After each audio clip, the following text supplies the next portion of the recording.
Pessoal, boa noite, tudo bem? Nós já vamos iniciar. Eu só estou autorizando a entrada dos colegas na sala aqui, e aí já vamos começar.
Agora sim, pessoal, acho que está liberando a entrada de todo mundo.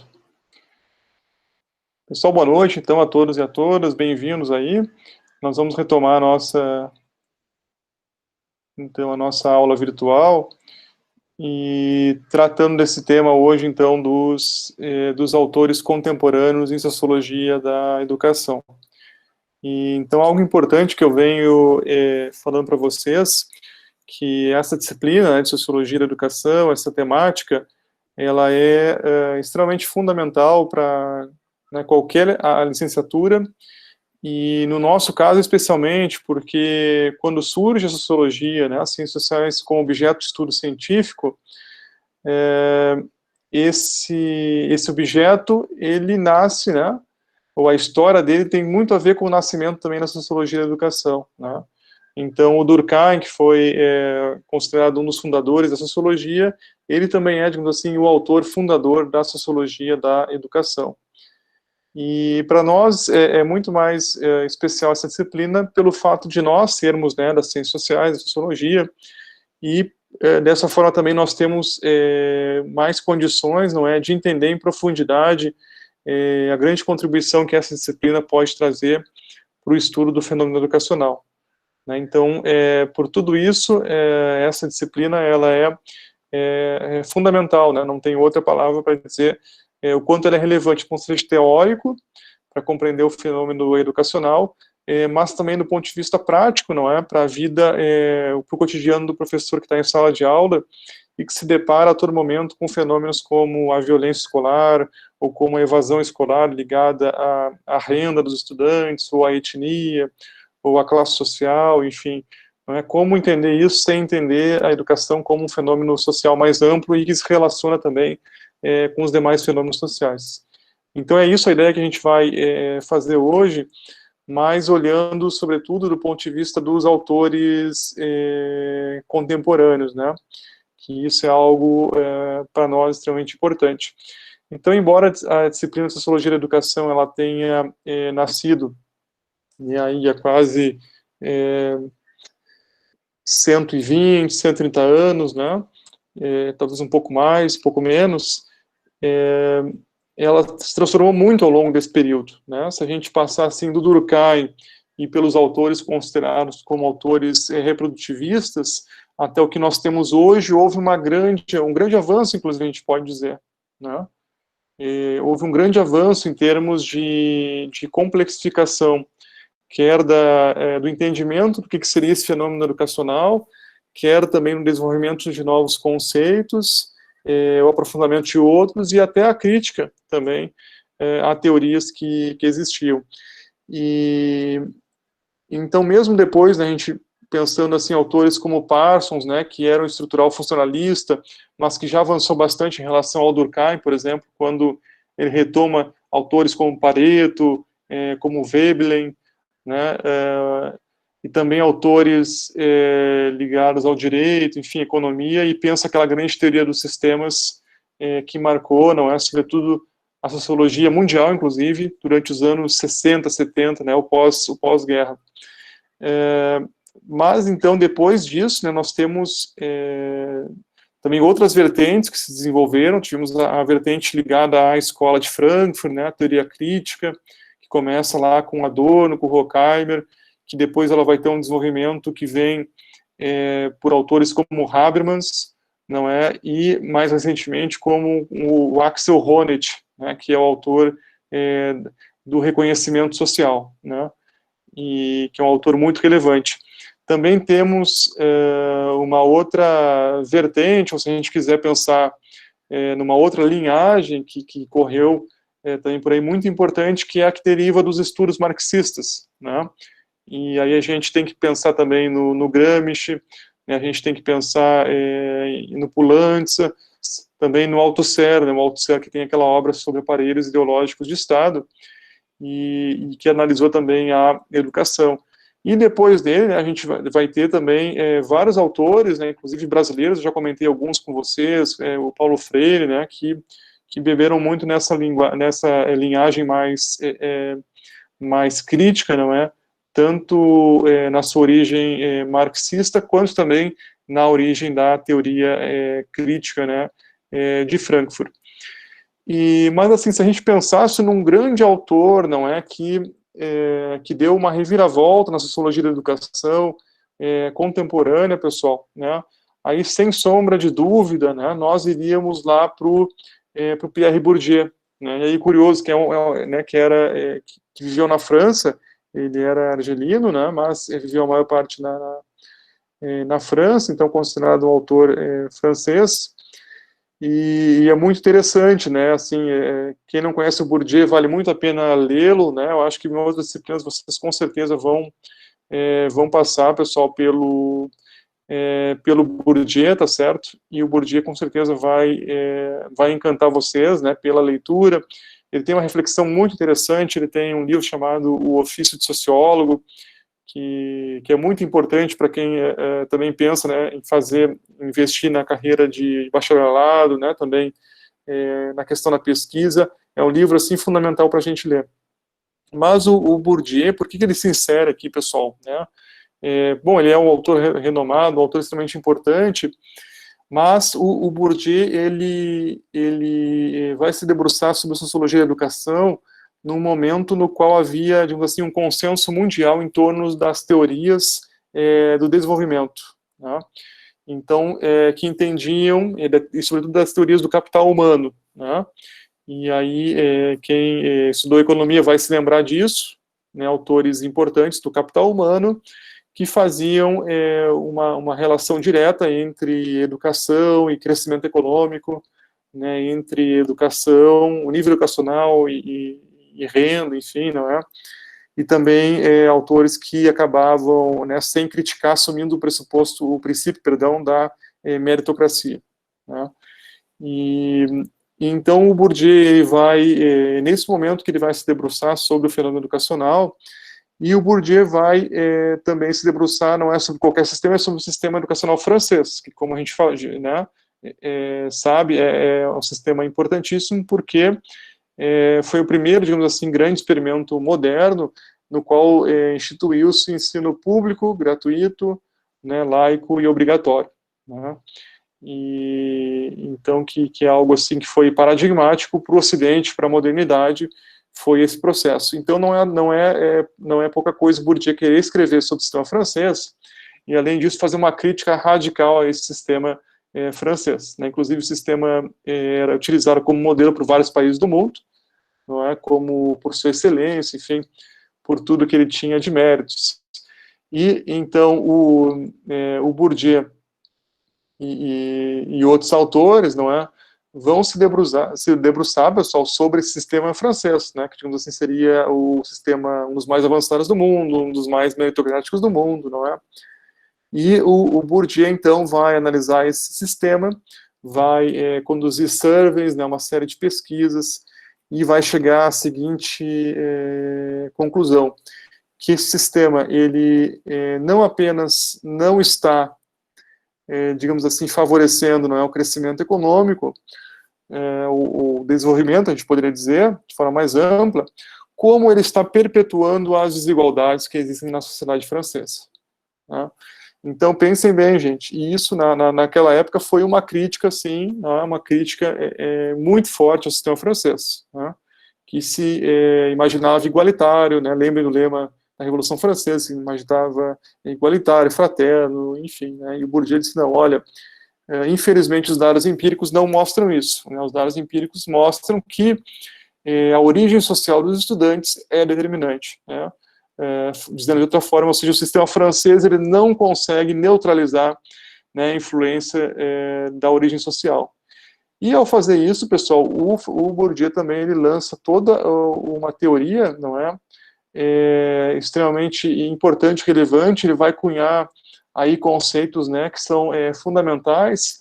Ele formula o que ele chama de teoria dos campos sociais, né, e aí ele vai se inspirar na física. Lembrem a ideia que há na física de campo de força, né? Ele vai utilizar também essa noção para a sociologia, olha que interessante, né? E ele, então, a gente vai pensar em campos, aí nós vamos ter vários campos, o campo econômico, o campo educacional, o campo científico, o campo político, o campo cultural, e ele vai pensar de forma similar ao Weber. Lembra, o Weber pensava em esferas, né?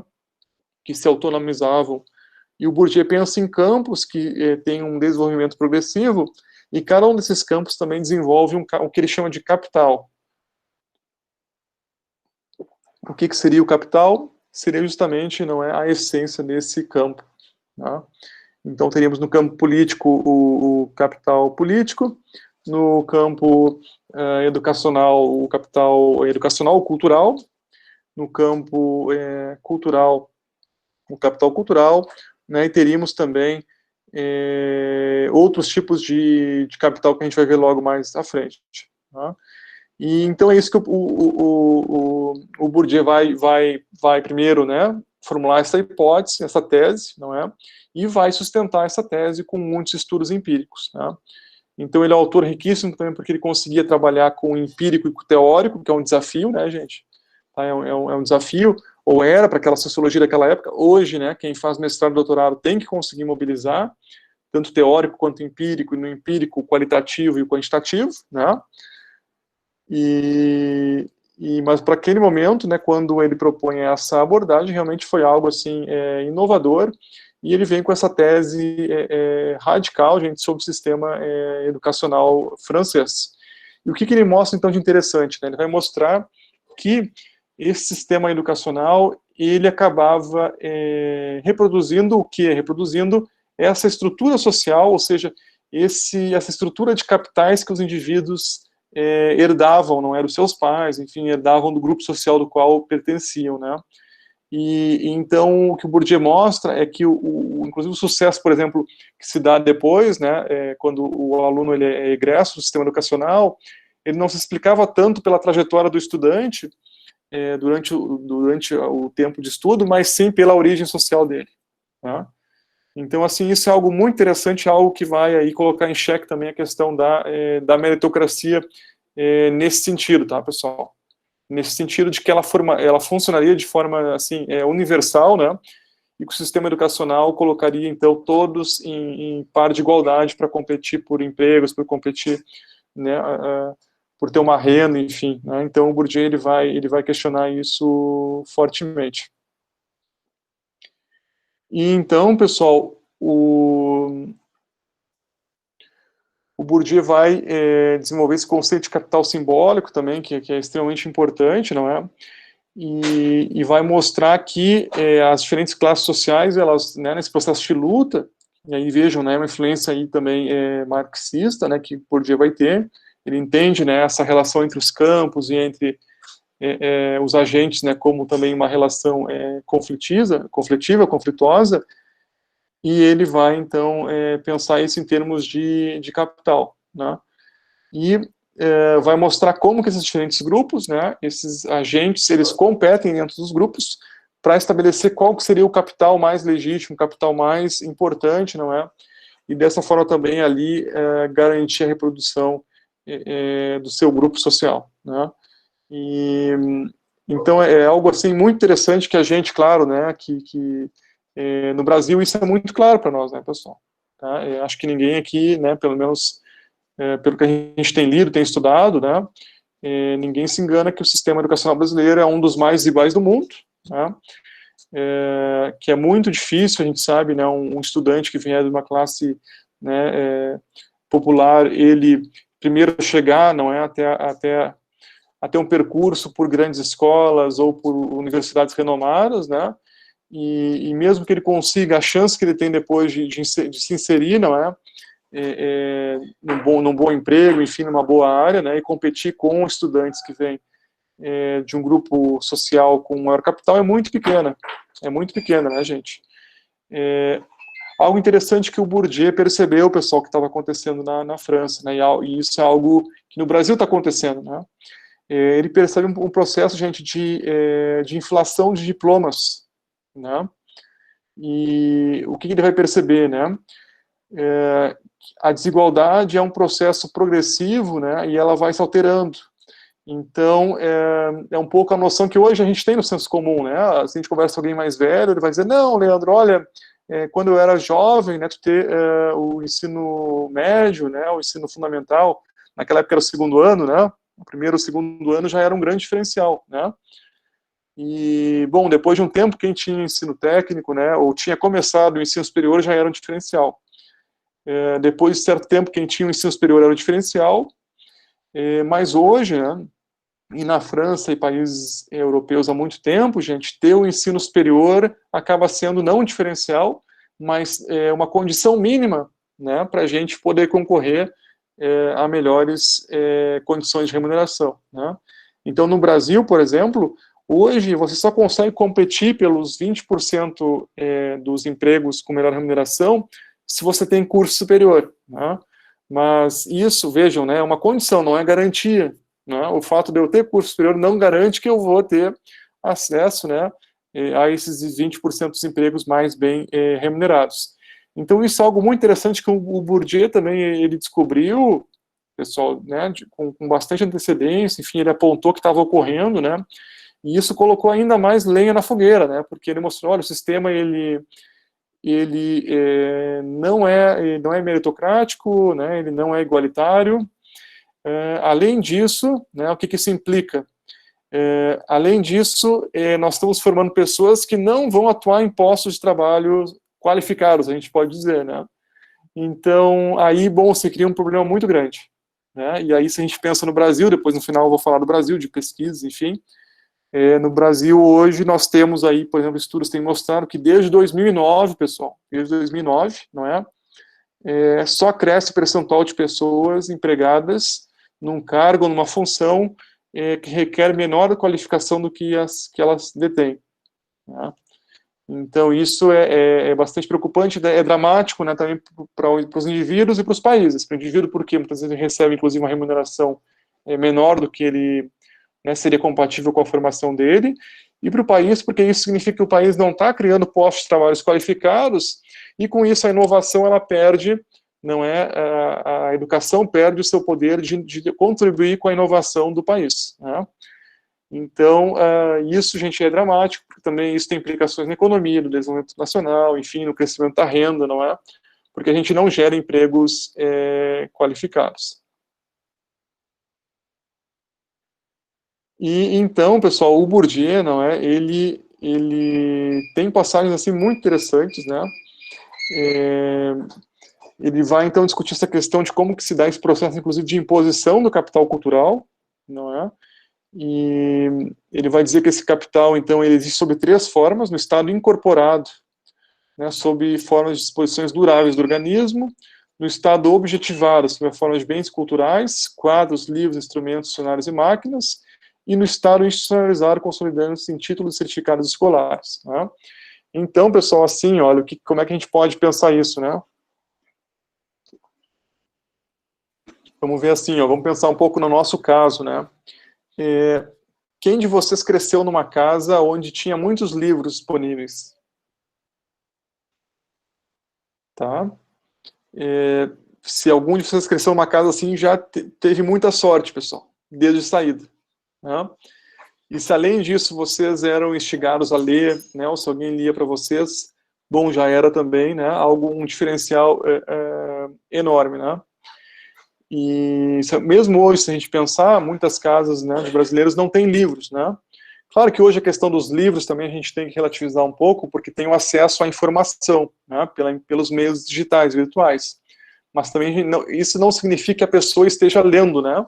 Acho que eu já falei para vocês que mesmo hoje boa parte do acesso que os brasileiros fazem, pessoal, a internet se dá por smartphone, mas o que o brasileiro acessa não é informação, gente, são sobretudo redes sociais, tá? Então não são livros que eles estão lendo, não são até notícias, né? Tá? São redes sociais que estão sendo vistas, né? Mas então, assim, por exemplo, não só isso, quem de vocês não é filho ou filha de pessoas que trabalhavam com atividades intelectuais? Por exemplo, professoras, professores, né? Ou até mesmo filhos de pessoas com outras atividades intelectuais, né? Isso também já é um grande diferencial, pessoal, né? Um grande diferencial, porque já haviam estímulos, né? E aí o Bourdieu vai dizer, olha, isso a gente sabe muito da aprendizagem da criança, né? Se dá de forma pela observação, pela imitação até, não é? E nesse processo se dá a incorporação do que o Bourdieu chama de hábitos, né? Que é fundamental, gente, tá? Esse hábitos. Da mesma forma, existe o hábitos do professor, né? Vocês, durante esse processo da faculdade, a gente incorpora o hábitos do professor, né? Pelo que a gente lê, pelas nossas experiências, por observar o professor, por imitação também, né, gente? Tá? Por observar o que o professor faz de bom e de ruim, né? A gente sempre está formando esse hábitos, não é? Que também é decisivo para a formação do professor. Mas falando ainda do estudante, então esse hábitos ele é fundamental para essa criança, esse jovem que está se desenvolvendo, não é? E que vai ou não, por exemplo, não só isso, né, gente? Que tipo de filmes essa criança ou esse jovem vê? Ele é aconselhado a ver, né? Que tipo de bens culturais ele consome, né? Ele vai a museus, ele tem esse contato, né? Então tudo isso seriam elementos importantes que o Bourdieu vai apontar. Nós temos também, além disso, a questão dos diplomas, dos títulos, né? Que são fundamentais, como a gente sabe, né? Mesmo que hoje, né, a gente saiba disso, que não é garantia, enfim, mas mesmo assim eles são determinantes, né? No Brasil a gente sabe, se a gente cruza os dados, né? Remuneração e formação, anos de estudo, é uma relação direta, pessoal, né? Não há dúvida sobre isso, né? Então sempre estudar é melhor, né? Do ponto de vista de várias questões, mas também do ponto de vista financeiro, né? Quantos mais anos de estudo eu tiver, maior tende a ser a minha remuneração. Então, pessoal, o Bourdieu também vai dizer o seguinte, ó, que dentro deste processo de imposição de capital cultural, não é, está em jogo o monopólio da violência simbólica legítima, quer dizer, do poder de impor e mesmo de inculcar instrumentos de conhecimento de expressão, taxonomias arbitrárias, embora ignoradas como tais da realidade social. E aí, gente, isso responde, talvez, àqueles que tinham dúvida, por que, pessoal, que o Império Português não implementou a educação no Brasil logo quando ele invadiu, em 1500, ou em 1600. Né? Quando que foi invadido, gente? Né? Quando que foi, instituída a primeira faculdade no Brasil? Né? Alguém tem ideia? Foi, gente, ali em 1808, 1809, né? Foi a faculdade de medicina em Salvador, né? Então vejam que interessante, gente, né?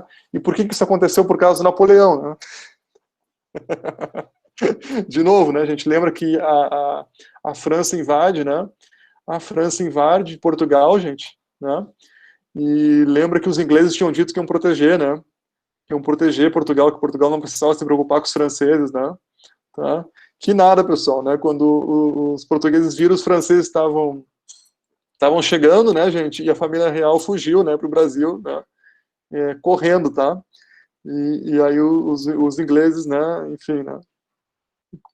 O rei de Portugal perguntou, e aí o que aconteceu, né? Ingleses, pois é, eles passaram, né? Não deu para segurar os franceses, né, gente? Então, e aí eles vieram para o Brasil, obviamente que aí né, os nobres tinham que estudar, né, pessoal? E aí eles começam a criar as primeiras faculdades.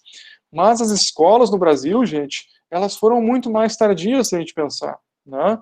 Então, por que elas foram mais tardias, pessoal? Não foi por um acaso, não foi por não foi por um desdém, não é? Foi por um projeto mesmo, né? Um projeto de não deixar desenvolver, não é? no país uma consciência crítica, né? Tem estudos interessantes, não sei se eu comentei para vocês, que mostram, pessoal, inclusive, que os brasileiros, né, o que viviam no Brasil colônia ainda, e também os escravos e outros, eles não se davam conta, gente, que era uma colônia entre muitas outras no mundo. Vocês estão entendendo? Eles não se davam conta do sistema que havia, né, colonial no mundo todo, com vários impérios, né? Tá? Eles não se davam conta e nem queria que se espalhasse essa notícia, né? Lembrem, assim, de casos como teve, né? Lembro no Haiti, pessoal, e outros países que houveram revoltas, né, contra a escravidão, não é, levantes, né? Eles faziam tudo que eles podiam para abafar isso, pessoal, porque se essa informação circulasse, não é, de que primeiro que haviam outras colônias, né, de que haviam revoltas, né, e algumas bem-sucedidas, né? Então, gente, eles faziam tudo que eles podiam para esconder, tá certo, essa informação da população. E aí, então, essa questão da educação era um projeto muito claro, e claro, o Bourdieu está falando de outro contexto, mas a gente pode pensar nesse contexto anterior, né? E aí, pessoal, não é à toa, né? Por que assim, né? E aí o Bourdieu, veja a crítica dele, né? Por que não se oferece, não é, uma educação de qualidade para toda a população em muitos países, né? Sobretudo para as classes mais pobres? Justamente porque, né, se sabe que através da educação, a educação ela tem esse efeito transformador, esse efeito de autonomia, não é, no indivíduo, que é algo que o Paulo Freire e outros, né, muito enfatizaram e mostraram, não é? E obviamente que ao se fazer isso, né, ao se instigar a crítica, não é, isso pode se tornar perigoso àqueles que querem manter o status quo, tá? E outros autores, até antes do Bourdieu, o Gramsci, né, que ele já tinha percebido isso, ele já tinha apontado isso, né, quando ele aponta que havia um sistema binário na Itália e outros países europeus, que era o sistema para as classes trabalhadoras, que eram as escolas técnicas, e as escolas de elite para poucas pessoas que eram os filhos da burguesia, não eram dos nobres, né? Então o Gramsci, antes disso, já tinha visto isso, né, já tinha apontado, mas o Bourdieu com uma propriedade muito forte, né, gente? E mais do que isso, o Bourdieu não estava falando do passado, não estava falando, né? Estava falando do presente, dizendo que isso continua, que isso é muito forte, não é? E aí também é muito interessante a gente pensar hoje, né, as reformas educacionais, gente, né? Por que também muitos grupos conservadores, não é, querem reformas educacionais? Porque querem tentar, não é? Muitas vezes também a gente sabe que no Brasil isso muitas pesquisas mostraram, né, que a educação, por exemplo, de 2000, né, até 2008, 2009, como a gente viu, ela primeiro assim se incluiu muita população na educação, o ensino fundamental praticamente se universalizou. Claro que a única coisa que se universalizou foi o primeiro ano do ensino médio, do ensino fundamental, perdão. Na medida que a gente avança, pessoal, segundo, terceiro ano, no quinto ano já dá uma grande evasão, né? No oitavo e nono ano uma grande evasão novamente, a tal ponto que apenas 30% vai concluir, né? E vai chegar no ensino médio, né? E depois aqueles que têm acesso ao ensino superior, pessoal, um número muito pequeno, né? Então, hoje, a nossa população também formada, né, é muito pequena, muito reduzida, né? E obviamente, que se vê isso, né, muitos grupos conservadores veem isso como um perigo, né? Até porque se nós temos muitas pessoas diplomadas, né, também a competição, ela aumenta a competição, enfim, que nunca foi justa, né, ela fica mais, é um problema, não é?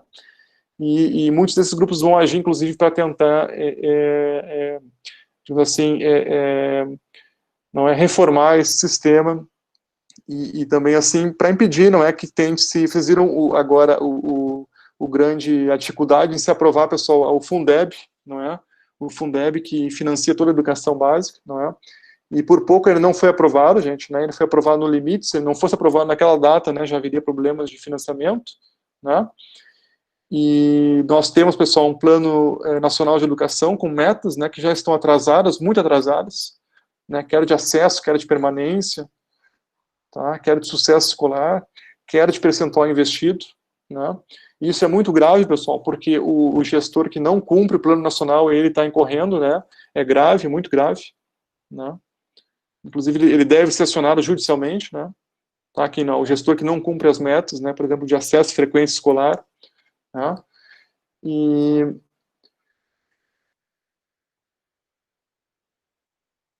Então, o Bourdieu, né, ele tem, se vocês me pedissem uma indicação, o que nós devemos ler do Bourdieu, né, pessoal, tem muitas obras dele, esse, o ofício de sociólogo, a profissão de sociólogo, acho que foi a tradução em português, mas tem esse, a reprodução, né, que já é uma obra antiga agora, mas que ela ainda é atual, né, também depois tem os herdeiros, que seria uma obra interessante, e então é isso que o Bourdieu vai mostrar, né, de que a ideia de uma escola formalmente igualitária não é verdadeira, sendo que as chances de sucesso escolar são desiguais para os agentes sociais advindos de classes sociais com capitais distintos.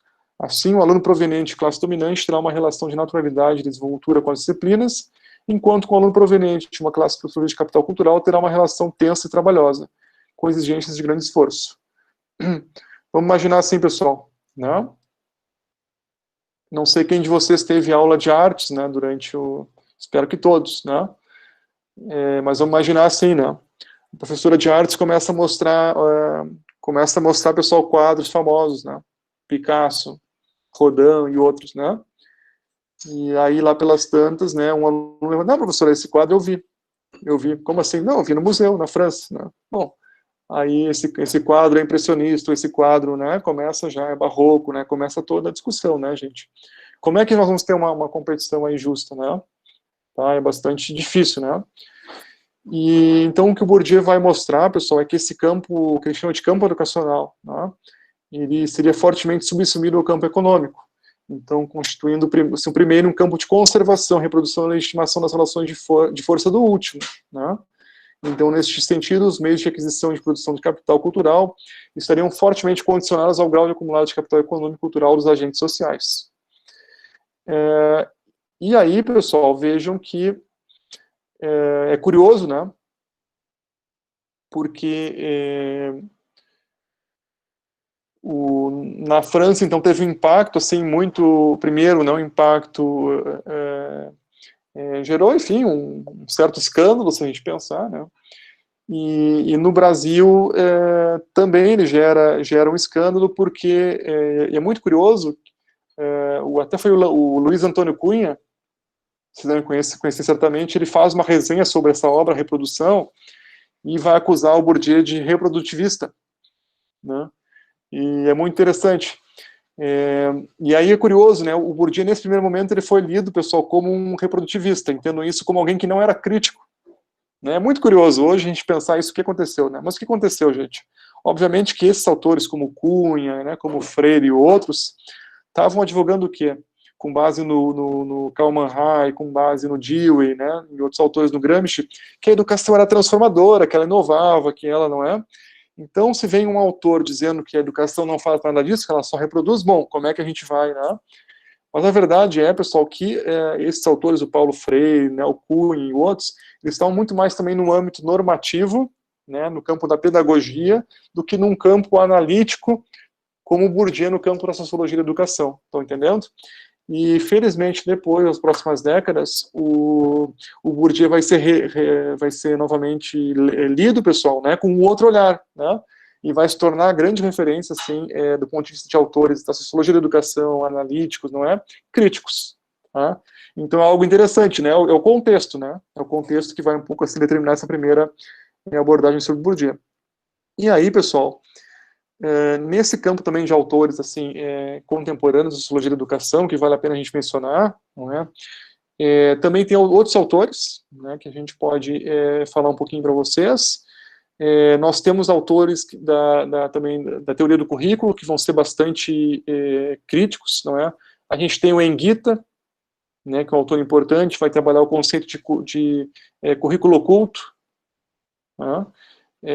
Nós temos autores como o Basil Bernstein, né, também com um autor importante, é um sociólogo, mas é um autor muito lido na pedagogia, que vai trabalhar com o conceito de códigos pedagógicos, né, e vai mostrar também como que o professor, né, e a própria escola, ao funcionar, enfim, eles emitem códigos pedagógicos e a aquisição, né, o nível de aquisição desses códigos pedagógicos, ele vai variar muito de acordo com o aluno, e isso tem a ver, obviamente, com esse background social, não é, cultural que o estudante tem.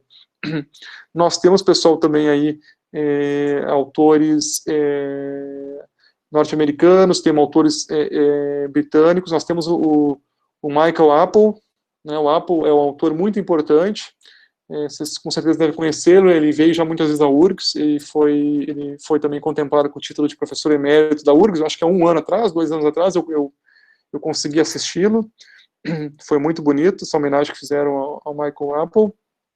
E o Michael Apple, pessoal, ele tem muitas obras, enfim, né, onde ele faz uma crítica radical, ele é um marxista, né, e é uma crítica radical às reformas educacionais, né, ele vai analisar, sobretudo, ele mora nos Estados Unidos, né, e ele é filho de imigrantes, e é um senhor já, enfim, e é um autor muito interessante também que vocês deveriam, né, em algum momento, cruzar por ele, assim como em Gita. Tem, pessoal, autores britânicos aí também relevantes que a gente poderia, não é, também deveria ler, não é. Hoje, né, se a gente pensar, nós temos também, tanto no âmbito da Associação Europeia de Sociologia, há um GT, um grupo de trabalho específico sobre ensino de sociologia, eu já participei de alguns eventos deles. Nós temos também no âmbito da Associação Internacional de Sociologia um grupo de trabalho de sociologia da educação também, que o fundador foi o Pierre Bourdieu, né, e é um grupo muito ativo que funciona, pessoal, né, e eu já pude participar também de algumas reuniões, de alguns eventos, né, organizados por esse GT, mas tem sombra de dúvida, assim, né, o Bourdieu, ele vai provocar essa mudança na sociologia da educação, não é, abrindo, assim, os olhos, não é, até para estudos que estavam, de repente, se concentrando apenas em uma ou outra dimensão, não é, e o Bourdieu, ele tentou juntar a questão econômica, cultural, acadêmica, social, enfim, né, tentando pensar também a educação inserida nesse grande sistema social que ele pensa como campos sociais, né, fundamentalmente como campos sociais. Então, o autor, assim, é belíssimo, não é, que faz um arranjo teórico, empírico, assim, fundamental, é muito difícil compará-lo, infelizmente ele faleceu de câncer, né, ali no início desse século, mas deixou, assim, um legado muito importante para a sociologia, para as ciências sociais, mas especialmente para a sociologia da educação. Ele foi um autor muito importante. Outro autor, pessoal, que tem sido utilizado também, né, mais recentemente, né, é um francês também, o Lahire, né, o Bernard Lahire, que trabalha com outros conceitos, né, e mais ligados também à interação social, tá, laço social, vínculo social, né, que é um autor importante na sociologia da educação. Hoje, por exemplo, aqui no nosso grupo de pesquisa, a gente está trabalhando a questão de entender como que se dá o percurso de estudantes, né, desde a educação básica até a superior, e cotistas, não cotistas, enfim, diferentes origens sociais, não é, grupos étnicos, e é um autor que tem sido importante para entender também essas trajetórias, né, esse é um outro conceito muito importante também do Lahire, de trajetória, e mostrando então como que os sujeitos, os agentes, eles vão percorrendo essas trajetórias e tentando aí também entender, não é, como que a origem social influencia esse processo. Então é um campo instigante, assim, de estudo, pessoal, né, envolve também as políticas educacionais, envolve as reformas educacionais, envolve essa questão também da origem social, envolve até alguns estudos sobre o que explica o desempenho, né, de estudantes, e aí às vezes se discute também micro questões como o gênero, em que medida o gênero influencia, né, em que medida a origem étnica influencia, algo muito interessante. Estou olhando estudos, né, que estão mostrando que mesmo hoje, gente, na Inglaterra, né, que é um país interessante, eu fiz um estudo recentemente sobre o caso, comparando o caso inglês e o brasileiro, hoje, né, quem que é o estudante de elite do ensino médio, gente, inglês? Não é o inglês, gente, tá, curiosamente, é o imigrante filho de asiáticos, né. Olha que interessante, né? Então, hoje a competição, pessoal, né, está cada vez mais acirrada. Na Inglaterra também tem esse efeito de inflação dos diplomas, né? Mas hoje, então, o britânico, né, vamos imaginar assim que, né, o homem branco, enfim, né, de uma classe média ou média alta britânico, gente, ele está enfrentando concorrência, não é? desse grupo social, né? Olha que interessante, assim, esses arranjos que a gente tem, né? E, por outro lado, assim, o sistema britânico, o pessoal também é extremamente elitista, né? Tá? Ainda mais porque lá nós não temos, assim, o ensino superior não é público, né? E também digamos assim, é clara a trajetória daqueles indivíduos que vão ser bem-sucedidos, aqueles ministros que vão ocupar altos cargos na política. Tá? E claramente a gente consegue ver essas trajetórias, não é? Então, é porque passou por determinada escola, né, no high school, no ensino médio, e depois também ingressou em tal college, né, em tal universidade, que lá o caso é Oxford ou Cambridge, né, ou outra grande universidade. Aí vai estar o carimbo, tá certo? Vai estar o carimbo, né? E o Bourdieu diria, não, olha, quem olha, pessoal, né, de fora vai dizer, não, ele está nesse cargo porque ele passou por Oxford, né, ou por Cambridge. Mas, na verdade, né, se a gente olhar com atenção, a gente vai ver que ele já estava lá muito antes de ter passado por, né, as chances dele de chegar onde ele chegou já eram muito maiores do que os outros, né, em função da origem social dele, pessoal. Né? Mas, com certeza, e lá é muito marcante, né, se a gente visita, tive a oportunidade de visitar vários colleges, né, a gente já vê que tem as fraternidades, né, então já tem aqueles grupos, as redes sociais também se estabelecem ali, não é? As redes sociais de sucesso, né?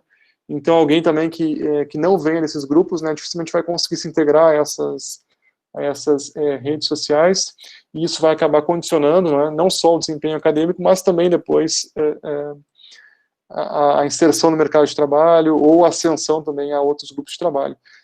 Na América Latina, pessoal, tem uns sistemas também que são extremamente elitizados. O caso chileno, pessoal, é muito interessante. Eu sei que a gente já tem oportunidade de conhecer o Chile, né? Mas quando a gente chega no Chile, em Santiago, não parece América Latina. Né? Eu, quando a primeira vez que eu cheguei lá, parecia outro país, né, pessoal? Tá, é muito interessante, sim. Né? Claro, depois a gente vai ver a periferia, aí é outra relação, mas o centro de Santiago é impressionante. E aí uma das grandes avenidas, tu vai caminhando e tem as faculdades, né, gente? Que parecem assim os colleges, né, ou americanos ou ingleses, realmente. São casas, inclusive o estilo arquitetônico, não é? É semelhante, e ali também tem um processo assim de elitização pessoal muito grande, né? A tal ponto, inclusive, os presidentes do país, né, ou até ministros, já têm uma trajetória ali. Para ser ministro da Economia, tem que ter passado por tal escola, depois por tal faculdade. Né? Então, tem, assim, essa trajetória, pessoal, né, que fica claramente identificada.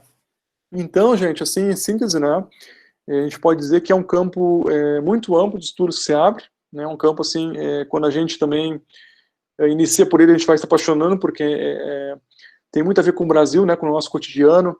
Quando a gente vai para os congressos no exterior, né, apresenta os dados do Brasil, ninguém acredita. As pessoas, claro que elas já sabem, imaginam que o Brasil é desigual, né, mas quando a gente mostra ali os dados, realmente é chocante, né.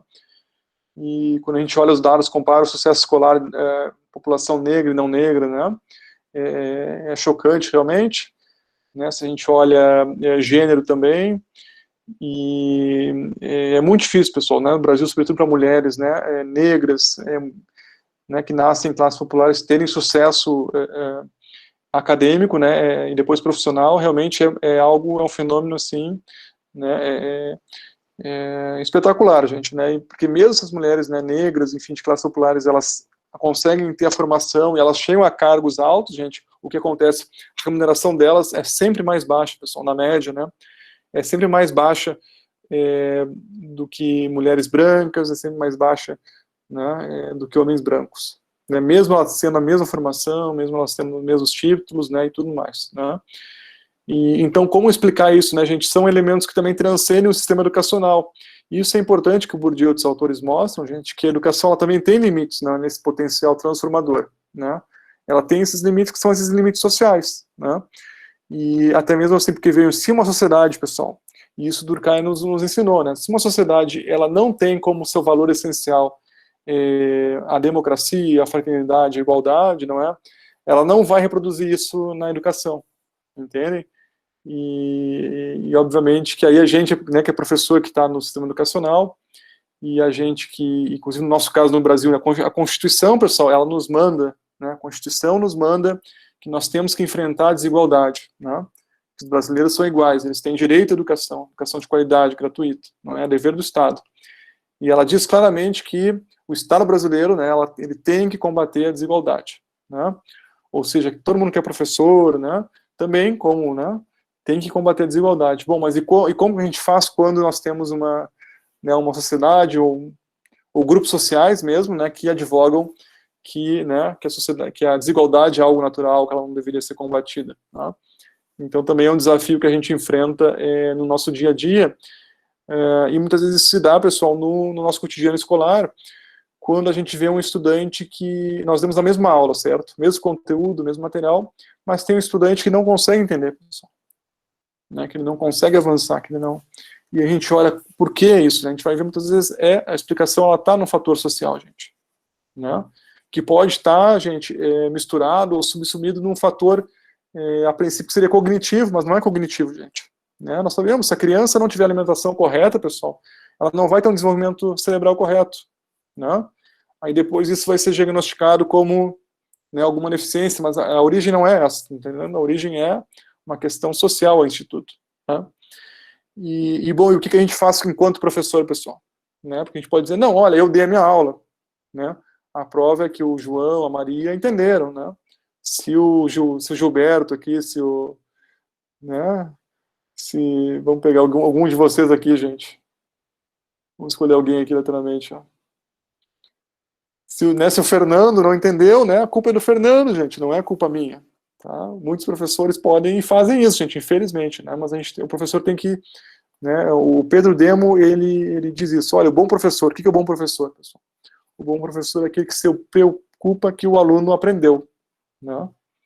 O aluno aprendeu, né? Essa seria a nossa principal preocupação.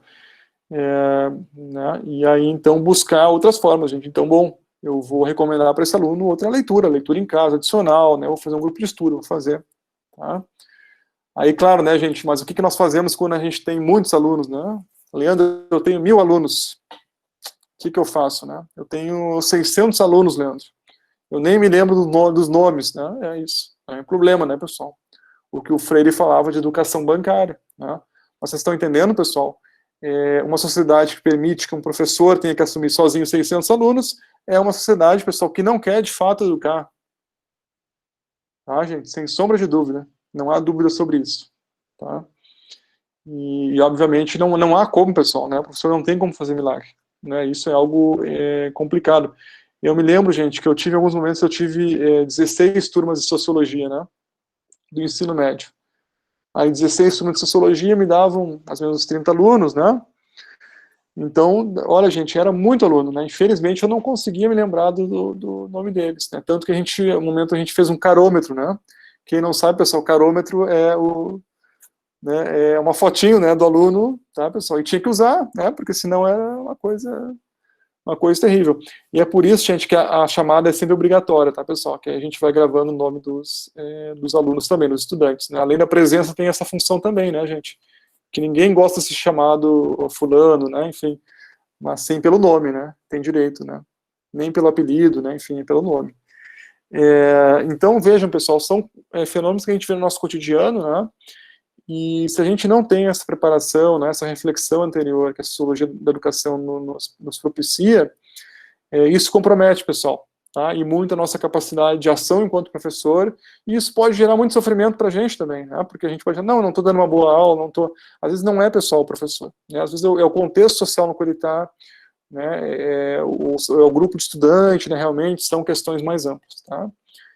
Mas, pessoal, eu agradeço a participação de vocês, a atenção até aqui, e aí, gente, agora eu abriria, então, para questões de vocês, para dúvidas, comentários que vocês tivessem, né? E aí pode ser tanto pelo chat, né?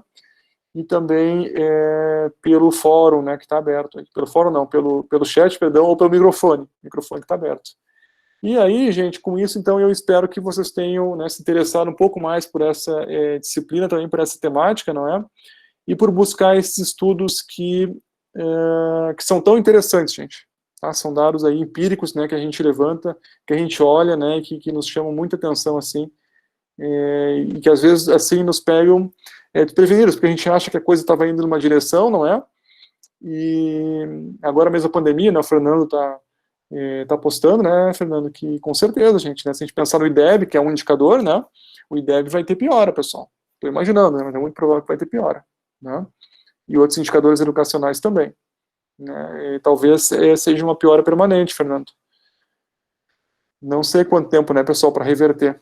Tá? Sem dizer o seguinte, né, que a formação ela tem que se dar na idade certa, né, então aqueles que tiveram problema, vamos imaginar as crianças estão sendo alfabetizadas, né, ou outros também aprendizagens podem ficar aí comprometidos, né. Tá? Claro que a gente vai fazer, pessoal, o melhor, né, todos nós, para recuperar. Vocês também, quando estiverem em sala de aula, vão fazer isso, né, logo mais no estágio, né, vocês vão fazer isso. E aí a chance de vocês contribuírem, pessoal, para a melhoria desses indicadores e para ajudar as pessoas, né, ajudar os indivíduos, pessoal, tanto do ponto de vista de uma formação para a cidadania, né, para ter acesso aos bens culturais, à herança cultural, acadêmica, científica produzida pela humanidade, mas também para conseguir um emprego melhor, né, pessoal, tá? Para ter uma renda melhor, né, e tudo mais, isso tudo faz parte, né, e o professor, ele auxilia nesse processo, tá? Pessoal, então, obrigado. Estou aberto aí para vocês, para que a gente possa conversar um pouco mais, então, tirar dúvidas aí, né? A Caroline perguntou, né, Caroline, essa questão dos alunos do ensino à distância, né? Com certeza, gente, o ensino à distância, Caroline, assim, e até eu acho que um dos textos que eu comentei para vocês, né, no momento, e ele tem limitações, né, gente? Assim como o ensino presencial tem limitações, tá? Não há assim, ensino perfeito, né, modalidade perfeita, tá? Agora, realmente, esse aluno que ele já tem uma defasagem, às vezes no ensino presencial, no ensino EAD, pode se, ou remoto, né, pessoal, tá? Que tem uma distinção, né? Pode se ampliar, tá, Carolina? Então, porque assim, o ensino EAD, pessoal, né, o remoto, exige uma autonomia do aluno, né? O professor não vai estar ali, entende? Então ele tem que ter uma autonomia para estudar, para ler sozinho, né? E, enfim, a interação diminui bastante, né? Então, Caroline, com certeza pode. A gente tem que pensar em estratégias, né, gente? Tá? Conversando com os professores do ensino médio, outros, mas eu mesmo, né, gente? Eu estou usando o WhatsApp, estou mandando áudios, às vezes individual para o aluno. Olha, fulano, né? Faltou isso no teu TCC aqui, tem que complementar, tem que aperfeiçoar isso, tá? Tem fazer grupos de estudos, né, Caroline? Aí pelo Meet, né, por outras plataformas, isso tudo a gente tem que pensar como resolver, tá, pessoal? Mas realmente é difícil, né, eu falei para vocês por e-mail, né, mas aí os professores estão, imagina assim, se eu tenho 15 turmas, né, e aí são, sei lá, 300, 400 alunos, né, se cada um mandar um e-mail com uma dúvida por semana, gente, né, quantos e-mails são para responder, né, tá, então imaginem. A Maria Veiga está concordando comigo, né, Maria, aqui, né, que é impossível, né, Maria? Não tem como, né, pessoal? Tá, gente? Aí, quem sabe, junta em bloco, responde em bloco, né? Ou o podcast, né, pessoal, também, que é isso, né? Tu pode gravar um podcast, né, que é só o som e disponibilizar, gravar um vídeo, disponibilizar. Esse final de semana, né, conversei com uma professora de química, e ela me contando que, imagina, pessoal, ensinar química, né, assim, de forma remota, né, gente? Tá? Então, presencialmente, não, os estudantes geralmente não gostam de química, né, gente? Imagina, então, a distância, né, o que não deve ser, né? Lembram de química orgânica? Né, aqueles cálculo estequiométrico, pessoal. Né? Imaginem só. Ah, mas química é tudo de bom. Eu fiz química e tô aqui inteirinha. Fiquei meio maluca, mas tudo bem. Faz parte, a gente perde um pouco dos neurônios, mas não é tão difícil assim. Não, Flávia, com certeza não, né, Flávia? Às vezes, vou dizer, fazer química, sendo bem sincero, às vezes é mais fácil do que a gente entender alguns pensamentos de alguns autores que, para mim, pelo menos, algumas coisas de química, não é que como a gente gosta, a gente entende mais fácil, assim como a gente tem colegas que é tranquilo fazer esses textos. Eu tenho textos que às vezes os professores disponibilizam, eu vou no Google, eu leio mais 2 ou 3, eu leio resenha daquele texto para voltar para o texto e entender o que estava escrito. Então, assim, química orgânica é mais fácil do que alguns autores que a gente pega aí no caminho. Então, para decifrar o pensamento, decifrar a ideia, então não é tão Flávio, difícil assim. Vocês lembram o pessoal do Conte? O Conte, ele né, autor positivista, ele fez uma evolucionista, né? Ele colocava assim, a sociologia, pessoal, seria a disciplina mais avançada, né, Flávio? Eu concordo com ele, né? Mais avançada mais que ou menos isso. É isso que você está dizendo, né, Flávia? Porque a complexidade, né, pessoal, do fenômeno social é muito maior que o fenômeno químico, né? O fenômeno químico, né, Flávia, a gente pode colocar aqui dentro e simular, né? Aqui no copo d'água, numa garrafa, enfim, né? O social não tem como a gente simular, Não né, tem como gente? fazer a simulação, Isso, é uma coisa tão real, assim, não é, que a química não seja, só que a química a gente tá, pode ir fazendo experimentos, enfim, é a isso, sociologia se faz experimentos isso, também, mas não é uma coisa, não é um campo tão amplo, digamos, por incrível que pareça, como é o da química, porque a isso. química existem mais formas de fazer esses experimentos, de fazer os testes, do que dentro das ciências sociais, né, no geral, pelo menos para mim, assim, a maioria desses autores, agora não, mas no primeiro semestre foi, eu conseguia entender mais fazendo busca no Google mesmo, do que os textos que eram disponibilizados. Depois que eu lia uma resenha que tinha disponível, aí eu voltava no texto, eu conseguia entender. Para É, mim, eu tive bastante essa dificuldade. imagine assim, né, pessoal? Quem é que vai ganhar a eleição americana? Ah, super difícil de dizer, né? E tem dois candidatos favoritos, né? Ou vai ser o republicano ou o democrata, né? Aí tu pergunta pro professor de química, professor, tu mistura aí hidrogênio e oxigênio, o que acontece? Ele já te diz, né? Então, Sim, os fenômenos sociais são muito mais complexos, com certeza, né? A indeterminação, né? Tá, com certeza, né, gente? A Valdirene está lembrando, né? Valdirene, né? Parabéns, pessoal, né? E aos professores, professoras, colegas, né? Os que vão ser também futuros professores, vocês todos, né, gente, pelo nosso dia, né, gente? E dia do professor, né? Amanhã, né? E parabéns, né? Com certeza, não podemos deixar passar, gente. Mandem parabéns aí para, sobretudo para familiares, né? Aqui eu espero que minha mulher se lembre que ela tenha comprado um presente bem legal também, né? Senão ela tá me ouvindo aqui, gente. Vamos ver. Senão vai ter problema. a, indi a indireta mais direta do ano. O Jock, né? É, Jock, assim, ó, é uma pergunta complexa, né, Jock? Mas o que a gente vem falando, né, pessoal? Assim, a questão do Brasil, né? O financiamento, gente. A gente compara, né? O financiamento que o Brasil faz, né, educacional comparado a outros países, a gente não tem, né? Começando com isso, né? Além disso, tem essa questão social também, o valor que é atribuído à educação pela própria população, pelos pais, pelos alunos, pelos estudantes, né? É um outro fator determinante, né, nesse processo. Também, Joaquim, uma melhor organização do sistema educacional, né? Lembrem que a lei que cria o Sistema Nacional de Educação no Brasil é recente, gente, até então não havia, né? E não há uma integração de fato, a gente sabe, entre União, estados e municípios, né, na educação. Tá? A gente sabe que é um problema, né, em relação a isso. Não só isso, né, pessoal? Se a gente estuda num estado ou outro, o que se ensina é muito diferente. Tá? Não que seria um problema a priori isso, mas a gente teria, é um pouco a ideia da base nacional comum, né, que a gente tivesse conteúdos comuns, que pelo menos é um percentual comum que todo estudante que estuda, né, no ensino médio teria que saber sair dominando, né, gente? Mas hoje nem isso é garantido, pessoal, né? A gente tem múltiplas formações.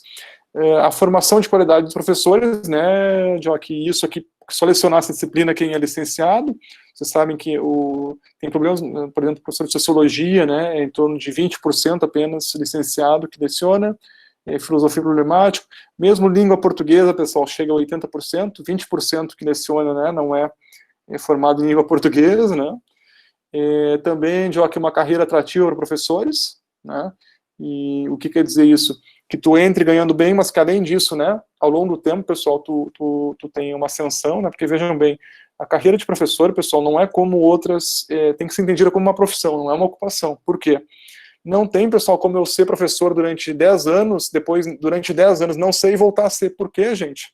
O professor ele tem que estar se atualizando constantemente, estão entendendo? Então, alguém que decide, pessoal, pela carreira de professor, primeiro, ele faz uma escolha muito séria, né, que ele tem que estudar muitos anos para se formar professor. Além disso, é um investimento contínuo, e ele tem que ser remunerado por isso. Porque senão, o que vai acontecer, pessoal, né? As pessoas vão ter que, além de ser professor, vão ter que ter outras ocupações, né, o nosso famoso bico, né, não vão conseguir fazer formação continuada, né, e isso vai ter, obviamente, implicações na qualidade, gente, tá, na qualidade da educação. Pessoal, que profissional vai querer continuar trabalhando se a carreira não é atrativa? Né? Então, se a gente olha, nesse quesito, o Brasil também, pessoal, infelizmente, é um dos países que pior paga, pior remunera a professora do mundo, gente. Né, do mundo. Tá? E se vocês procurarem aí no Google, lancem remuneração de professores em outros países. Né? Tem gráficos, pessoal, vocês vão ver, é um absurdo, é uma loucura. Tá, gente? É uma loucura, assim. Claro, países que melhor remuneram, né, gente? Na Dinamarca. Hoje, pessoal, eu nem me arriscaria, tá, gente, a multiplicar, mas eu arriscaria o seguinte, eu diria para vocês que hoje na Dinamarca, transformando, claro, né, um professor deve ganhar, gente, em torno de 500 mil reais a 1 milhão de reais. Tá, gente? Então, mesmo nos Estados Unidos, né, o professor ganhava 60 mil dólares, né, por ano, em média, gente, né? Professor de ensino básico, né? Então, 60 mil dólares hoje, vezes 5, dá 300 mil reais por ano, gente, né? Pô. Na Alemanha, eu não tenho, eu vi isso, mas já faz um tempo atrás, eu não tenho certeza, mas não é na Alemanha que todo o salário é baseado no salário dos professores? Tem algum país que o salário, principalmente de político, né, ele é baseado em cima do salário do professor, que ninguém ganha mais do que os professores, né? Se eu não me engano, eu vi alguma coisa que é na Alemanha que tem essa questão, e também no Japão, todas as pessoas têm que se curvar diante do imperador, né? Isso. O professor é a única pessoa que não se curva diante do imperador, é o professor. Isso é uma coisa que isso eu sei que é um fato real. Esse da Alemanha eu não tenho certeza, eu ouvi e não fui atrás pesquisar, mas esse do Japão eu pesquisei e realmente é a única pessoa que não se curva diante, inclusive em algumas situações, depende se é quando eles consideram ancião, o próprio imperador se curva diante do professor. Então é para a gente ver e o que é a educação deles, né? Então, assim, olha aqui, onde pessoal, é valorizado, né? Luxemburgo, 100 mil dólares por ano. Tá? Suíça, 68 mil dólares por ano. Alemanha, 64 mil dólares. Holanda, 59 mil dólares. Canadá, 56 mil dólares. Irlanda, 54 mil dólares. Né? Então vejam, pessoal, né, que multiplicando isso por real, mas não é só remuneração, né, gente, também é o reconhecimento social, a valorização social. Tá, Joaquim? Então, vejam, sem resolver, pessoal, essas questões básicas, de base, né, estrutura das escolas, né, recursos, né, gente, hoje, pessoal, vamos falar, né, assim, uma escola que cada aluno não tem um computador, né, que o professor não tem um computador, enfim, né, a gente poderia dizer um data show, né, como é que vai funcionar, gente? Internet, pessoal. Né, vamos falar sério, né, não tem nenhuma condição, pessoal, tá? Os professores fazem milagre, gente, milagre mesmo, né, milagre mesmo, tá? Gias e lousa, pessoal, tá? E a Carolina está dizendo, né, muitos professores estão virando blogueiros, pessoal, com certeza, né, tá uma coisa assim, né, fazendo podcast. Eu acho que isso vai ser um efeito positivo, né, gente, para dizer que essa grande tragédia, né, que nos abateu e está abatendo, né, do ponto de vista não só da educação, mas também de outras pessoas estão tendo que usar a força, né, gente, tecnologia, né, espero que melhore. Mas o meu medo é que se intensifique a jornada de trabalho, né, pessoal, que já é complicada, né, porque aí não tem mais o limite, que o professor já não tinha muito, né, pessoal, esse limite do trabalho-casa, né, o professor ele lê, vai no cinema e vê o filme para pensar nas aulas, né, mas tem esse risco. Por outro lado, assim, muitos professores que não tinham tanto contato agora estão tendo que ter, né? Então isso com certeza vai gerar algo positivo. A mesma coisa para os estudantes, pessoal, né? Com certeza. Ó, tem o Jamboard, né? Caroline está dizendo. Eu me lembro, Caroline, de um aplicativo muito legal, pessoal, que ele faz aquelas gincanas online. Como é que é o nome? Se alguém lembrar, posta aí, pessoal, daqui a pouco eu lembro. Na minha aula de inglês a gente utilizava, era muito engraçado, muito legal de fazer. E os alunos podem jogar pelo smartphone. É bem fácil de programar, tu programa ele rapidinho, professor, né? E aí os alunos competem ali, né? Tem uma brincadeira, né, em torno da quem acertar a resposta. Enfim, mas tem muitos games assim online que são gratuitos, né? A gente pode programar e ajudam muito, gente. Eliane, que bom te ouvir, viu, esse teu relato, né? Com certeza, gente. Com certeza, né? O meu pai, pessoal, ele foi durante toda a vida dele corretor, né, de imóveis, e ele teve depois uma corretora que faliu, né, e ele conseguiu terminar o ensino médio, ele entrou, chegou a cursar administração, mas parou, né, e ele depois, até hoje, ele se arrepende de ter parado, né, gente. Mas na época ele parou porque ele estava, na área que ele trabalhava, não era tão valorizado, né, então ele achou que não valia a pena investir, né? Depois ele se deu mal, né? Assim, né? Viu que... E tem essa questão, né, pessoal, também não é raro, né? A gente pensa nas crianças, se a criança lendo ali, estudando, né? E aí chega um amiguinho, pô, cara, por que você tá lendo esse livro aqui? Vem jogar videogame, né? Tá, então, os apelidos todos que existem, né, pessoal, no bullying, né? Como é que é cabeção, CDF, o que é um CDF, né, pessoal? Alguém que lê, né? Alguém que estuda, alguém que, né, que faz a tarefa, que faz, né? Tá, então a gente tem essas brincadeiras, a gente não reflete o quanto essas brincadeiras também são estruturais, né? Porque, gente, muitas crianças, elas não veem, e até assim, elas podem ter sabedoria nisso, né? Elas veem que elas podem estudar, elas não vão conseguir progredir, né, com o estudo, né? Como isso é perverso, né? Mas muitas delas veem isso, né, gente? Tá?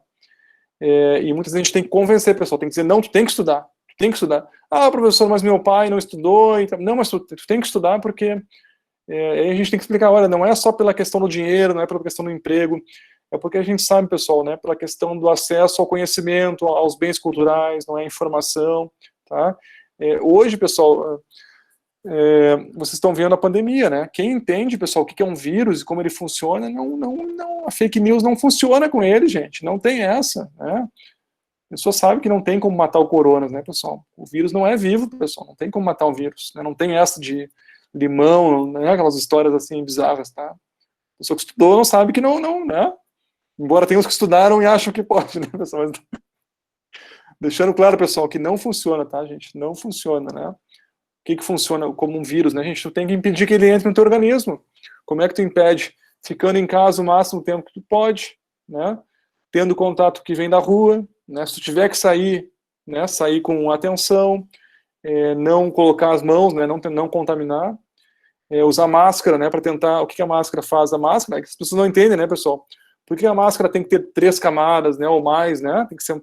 Porque o vírus é muito pequeno, gente. Tem gente que não entende isso, pessoal. Não entende isso, né?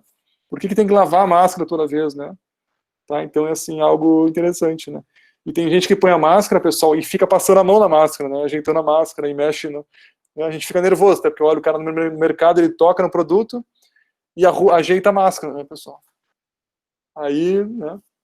Então, mas muito é da incompreensão, gente. É realmente da incompreensão. Tem pessoas, pessoal, que estão usando o nariz para fora da máscara, né? Porque elas acham que o vírus só entra pela boca. Tá? Então, assim, é uma coisa, é um fenômeno, pessoal, interessante, tá? Porque acontece que tem muita ignorância, né? Mas isso aí, professor, a avó, a Maria, até conhece ela fez 80 anos agora em junho, ela é enfermeira aposentada.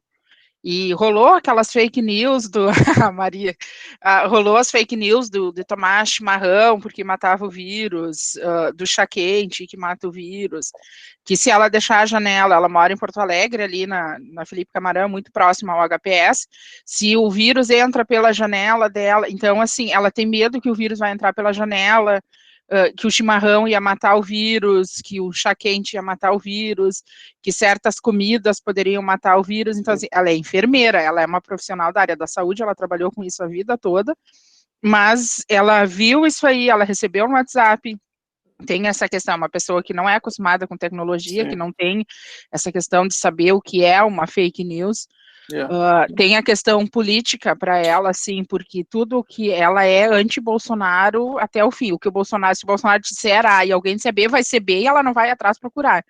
Então, assim, independente, né, tô dando o exemplo dela. Então, assim, e é uma pessoa que é uma profissional da área da saúde e acreditou nesse tipo de coisa.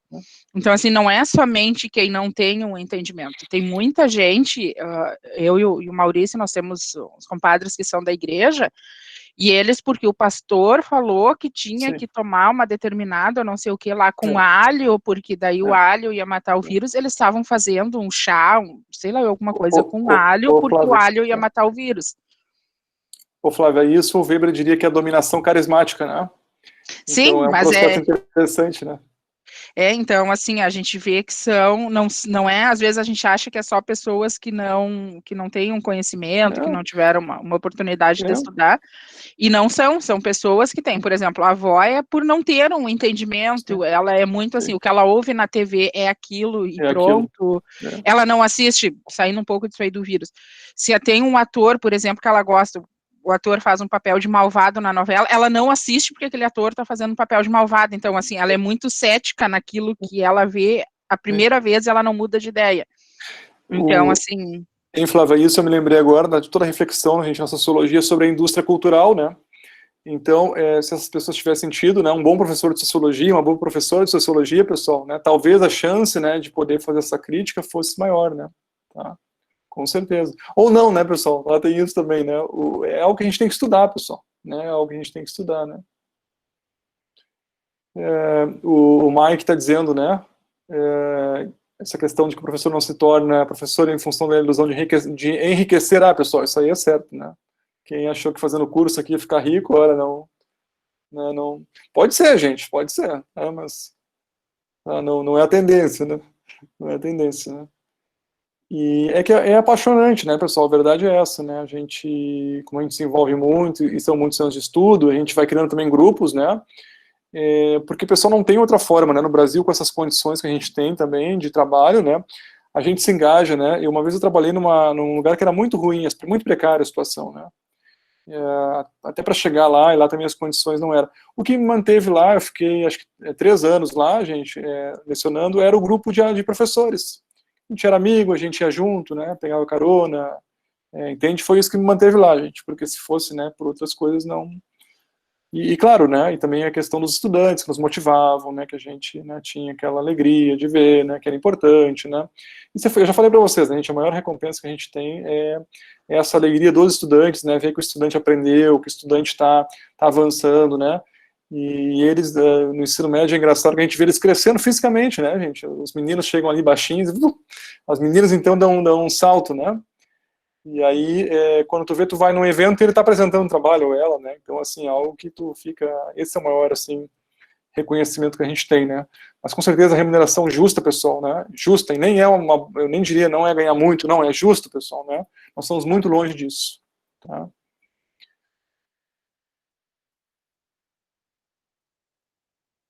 Aqui a Ana está falando, né, da questão que não tem ninguém alfabetizado em casa, né? Para auxiliar com atividades remotas. Com certeza, Ana. Que situação, né? Que situação estão passando, né? Ah, tá, o podcast, né?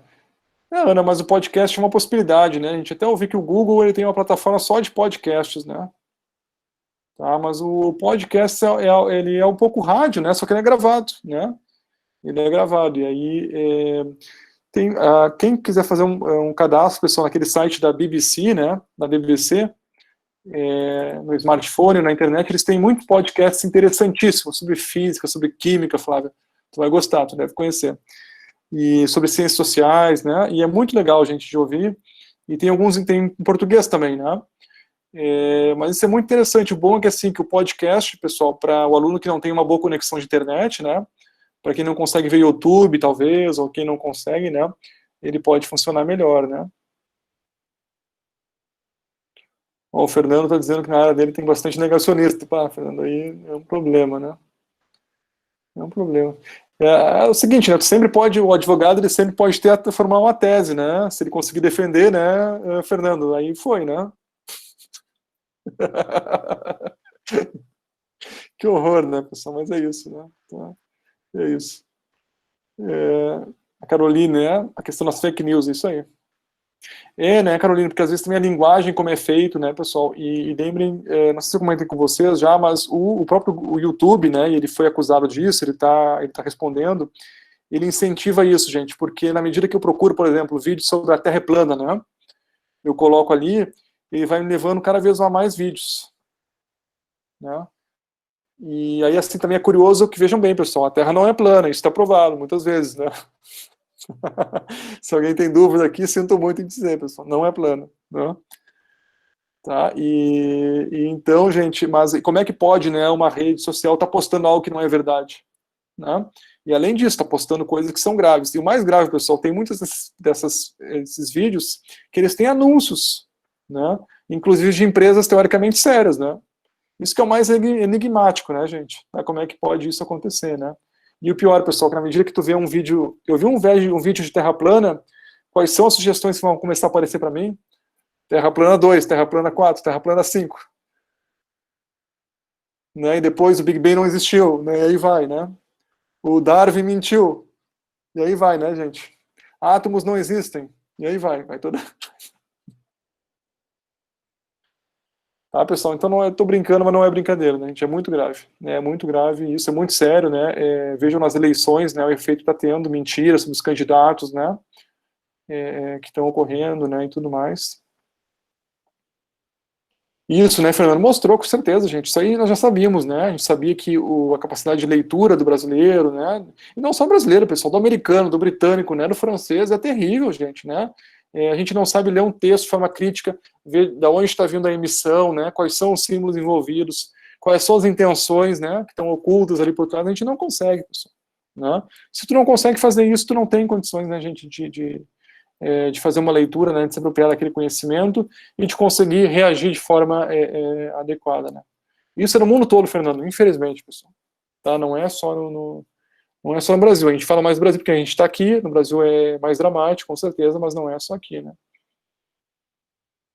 Ó, a Eliane é jornalista, né, Eliane? Então... Ô, Eliane, eu fui entrevistado acho que um mês atrás, aqui pela RBS, uma jornalista queria saber a minha opinião sobre a retomada das aulas proposta pelo governo do estado, né?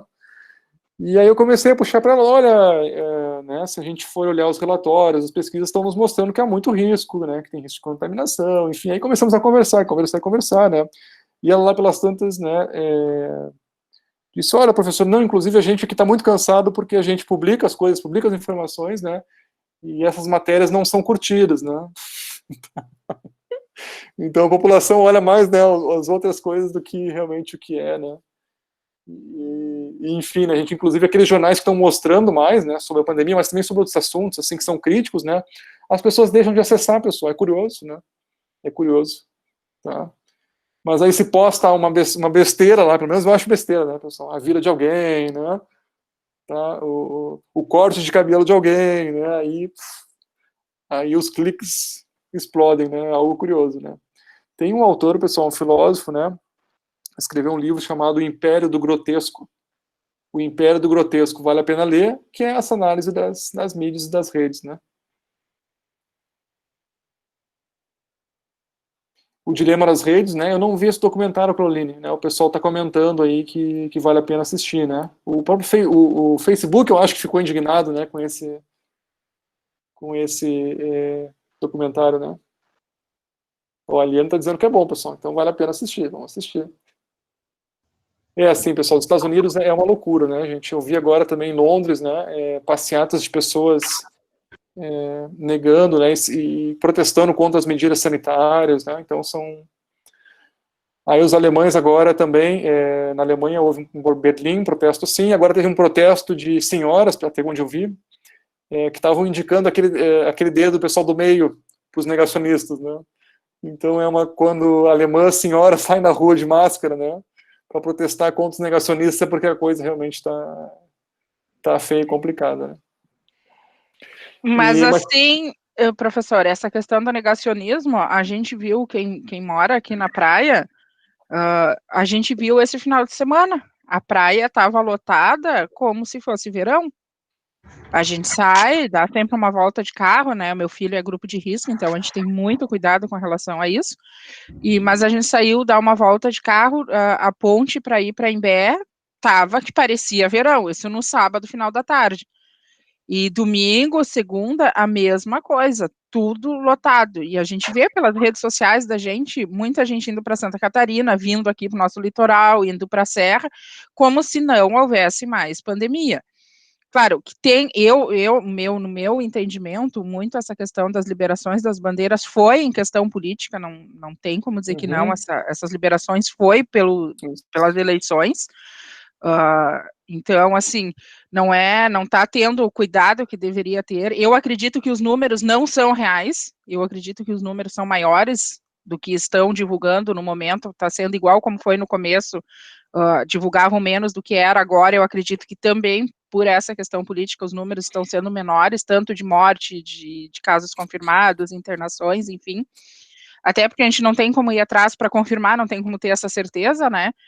Mas esse final de semana a praia estava lotada. E daí tem muita gente, é os bolsonaristas. Não, não é bolsonaristas. Eu vi muita gente que é gente petista, é do pessoal, é de direita e esquerda, para não citar partidos, né? Não é somente pessoal de direita que estava que viajando e postando foto em beira de praia, com criança, em restaurantes lotados. Claro, a gente entende essa questão do financeiro, que as pessoas precisam trabalhar, precisam sustentar suas casas, o comerciante precisa ter um movimento para ele fazer circular o dinheiro